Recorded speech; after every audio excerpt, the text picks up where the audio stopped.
शिवपुर की डायन रक्त कला पार्ट 9 खोया हुआ वारिस। गज्जन बाबा ने आरव, रीवा, जावेद और मनोज को सारी सच्चाई बता दी थी।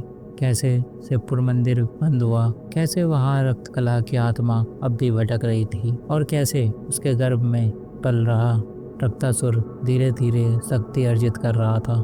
बाबा ने कहा, रक्तासुर अभी इतना शक्तिशाली नहीं हुआ कि बाहर आ सके, लेकिन जिस दिन वो किसी ऐसे इंसान का रक्त पी लेगा जो काली शक्तियों से बना हो, उस दिन वह नया सिर लेकर पुनर्जन्म लेगा। यह सुनकर सब सन्न रह गए। आरव का मौन। सब लोग घर लौटने लगे, पर आरव अब भी चुप था। उसके चेहरे पर दर्द और उलझन साफ दिख रही थी। गाड़ी में बैठते हुए भी उसकी आंखें सुनने में टिकी रही। उसे अब सबसे बड़ा झटका लग चुका था गज्जन बाबा की बातों से कि उसके असली माता पिता प्रताप सिंह और शांति नहीं थे। उसका मन हजारों सवालों से घिरा हुआ था। आखिरकार वह और बर्दाश्त नहीं कर पाया।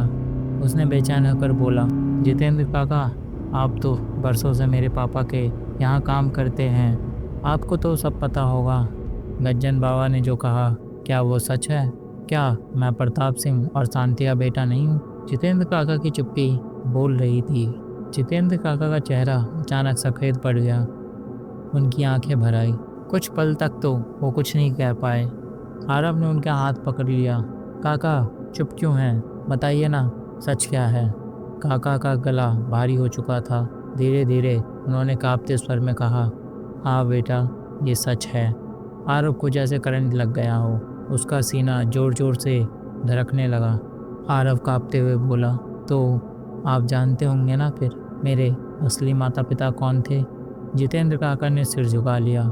नहीं बेटा, मुझे ये कभी नहीं पता चला, लेकिन जिस दिन प्रताप बाबू सुबह सुबह कालधारा नदी के किनारे स्नान कर रहे थे, तभी उन्हें एक बहती हुई टोकरी दिखाई दी। काका की आवाज़ भारी हो गई। जब उन्होंने टोकरी खोला, उसमें तुम थे। आरव की आंखों से आंसू बहने ही वाले थे। तो मैं कहाँ से आया? कौन हूँ मैं?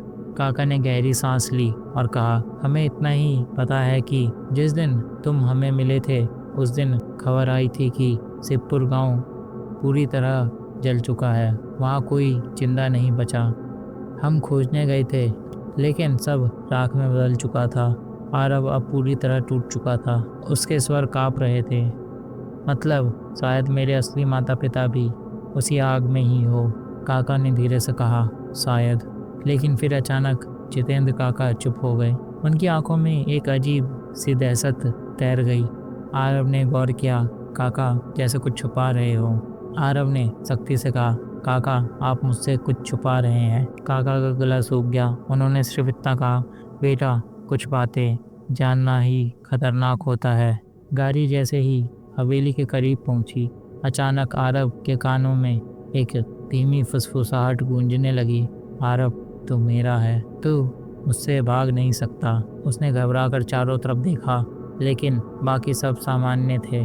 केवल आरव को ही वह आवाज़ सुनाई दे रही थी। उसका दिल जोरों से धड़क रहा था। क्या ये आवाज़ रक्त कला की थी या फिर उसके अतीत से जुड़ा कोई रहस्य? गाड़ी रुकते ही आरव जमीन पर गिर गया। उसकी आंखें पलटने लगी और होठ बुदबुदा रहे थे। शिवपुर, आग, रक्त कला, मैं। पर जितेंद्र काका की आंखों में डर के साथ हैरानी भी थी। उन्होंने धीमे स्वर में कहा, नहीं, ये नहीं हो सकता। अगर ये सच है तो वही है जिसकी तलाश रक्त कला सदियों से कर रही थी। आखिर आरव के साथ ये क्या हो रहा है और उसकी असलियत क्या है? आखिर शिवपुर में ऐसा क्या हुआ था जो पूरा शिवपुर जल गया था? जानने के लिए सुनते रहिए शिवपुर की डायन रक्त कला। अगर आपको हमारी कहानी पसंद आ रही है तो वीडियो को लाइक करें, चैनल को सब्सक्राइब करें और अपने दोस्तों के साथ शेयर करना ना भूलें।